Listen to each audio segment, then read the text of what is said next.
Hello everyone. അപ്പം ഞാൻ ഇന്ന് വന്നത് വേളാങ്കണ്ണിയിൽ നിന്ന് വാങ്ങിച്ച കുറച്ച് സാധനങ്ങൾ കാണിക്കാൻ വേണ്ടിയിട്ടാണ്. ഇതൊരു പട്ടുസാരിയാണ്. അതിപ്പോൾ അവിടുത്തെ അച്ഛനെ കൊണ്ട് പ്രാർത്ഥിച്ച് കൊണ്ടുവന്നതാണ്. പിന്നെ വേളാങ്കണ്ണി മാതാവിൻ്റെ ഒരു ഷേപ്പിലുള്ള ബോട്ടിലുണ്ട്, പ്ലാസ്റ്റിക്കിൻ്റെ. ആ ബോട്ടിലിനകത്ത് ഹോളി വാട്ടർ ഹോളി ഓയിലും കൊണ്ടുവന്നിട്ടുണ്ട് കേട്ടോ. അപ്പോൾ ഇതാണ് പള്ളിയിൽ നിന്നായിട്ട് ഞാൻ വാങ്ങിച്ചത്.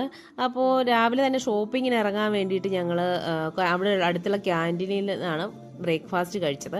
രാവിലെ ആണെങ്കിലും ചെറിയൊരു ചൂടങ്ങ് തുടങ്ങിയിട്ടുണ്ട്. ചെറുതല്ല, അത്യാവശ്യം വലിയ ചൂടാണ്. അതുകൊണ്ട് തന്നെ കൂളിംഗ് ഗ്ലാസും തൊപ്പിയൊക്കെ വെച്ച് എല്ലാവരും ഇറങ്ങി. അപ്പോൾ നടന്ന് പോണ വഴി തന്നെയാണ് ഒരു വലിയ ഹോളുണ്ട്. ഇവിടെയാണ് ഫുഡ് ഫ്രീ ആയിട്ട് എന്നും ഇവിടെ ഉണ്ട്. അപ്പം ആൾക്കാർക്ക് ഇവിടെ വന്ന് വേണമെങ്കിലും കഴിക്കാം. അപ്പോൾ ഇത് വന്ന വഴിയാണ് നമ്മൾ കണ്ടത് കേട്ടോ. അങ്ങനെ നമ്മൾ മെയിൻ പള്ളിയുടെ ഫ്രണ്ടിലായിട്ടാണ് വേളാങ്കണ്ണി ബീച്ച് റോഡ് കിടക്കുന്നത്. അപ്പോൾ ബീച്ച് റോഡിലോട്ട് പോണ വഴി ഇരുവശങ്ങളായിട്ട് ഇതുപോലെ ഒത്തിരി കടകളുണ്ട്. എന്ത് വേണേലും വാങ്ങിക്കാം കേട്ടോ. ബാഗുണ്ട്, ടാറ്റു ചെയ്യേണ്ടവർക്ക് ടാറ്റു അടിക്കാം, അങ്ങനെ ഒരുപാട് കടകൾ. അപ്പോൾ നമ്മൾ കണ്ട് അങ്ങ് നടന്ന് പോവുകയാണ് ഗൈസ്. അധികം തിരക്കൊന്നും ഇല്ലായിരുന്നു. എന്നാൽ ഈ റോഡിൽ കൂടെ പോകുമ്പോൾ നമ്മൾ ശ്രദ്ധിച്ചു പോകണം, പ്രത്യേകിച്ച് പിള്ളേരെയൊക്കെ ശ്രദ്ധിച്ചു പോകണം. ആരോമലിൻ്റെ കയ്യിൽ വന്ന് ആരാണ്ട് വന്ന് പിടിച്ച് ഹായ് ഹലോ ഒക്കെ പറഞ്ഞായിരുന്നു. തമിഴിലാണ് പറഞ്ഞത്. പെട്ടെന്ന് ഞാൻ തിരിഞ്ഞു നോക്കിയപ്പോൾ തന്നെ പുള്ളിക്കാരനെ കണ്ടില്ല. അതുകൊണ്ട് കുട്ടികളെയായിട്ട് പോകുമ്പോൾ പ്രത്യേകം ശ്രദ്ധിക്കുക.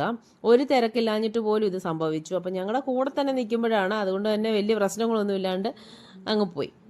സോ ഞങ്ങളിതേ ബീച്ചിലെത്തിയിട്ട് അവിടുന്ന് ബീച്ച് അങ്ങോട്ട് ഒട്ടും വൃത്തിയൊന്നുമില്ല. അപ്പോൾ അത് എനിക്ക് ഇറങ്ങാനേ തോന്നിയില്ല. അപ്പോൾ ആരോമലും ഹസ്ബൻഡും കൂടെ ജസ്റ്റ് ഒന്ന് ഇറങ്ങി. അപ്പോഴത്തേക്കും മഴ തൂളി. ഞങ്ങൾ തിരിച്ചു പോന്നു ഗൈസ്. ഈ ബീച്ച് അത്ര വൃത്തിയില്ലാത്തൊരു ബീച്ചാണ്. ഒരുപാട് കടകളും ഒരുപാട് ആൾക്കാരും വരുന്നുണ്ട്. പക്ഷേ എന്താണോ അവിടുത്തെ വെള്ളമൊക്കെ ആണെങ്കിലും മണലൊക്കെ ആണെങ്കിലും കറുത്ത് കിടക്കുന്നു. അത്രയ്ക്കൊരു സുഖമില്ലായിരുന്നു ഗൈസ്.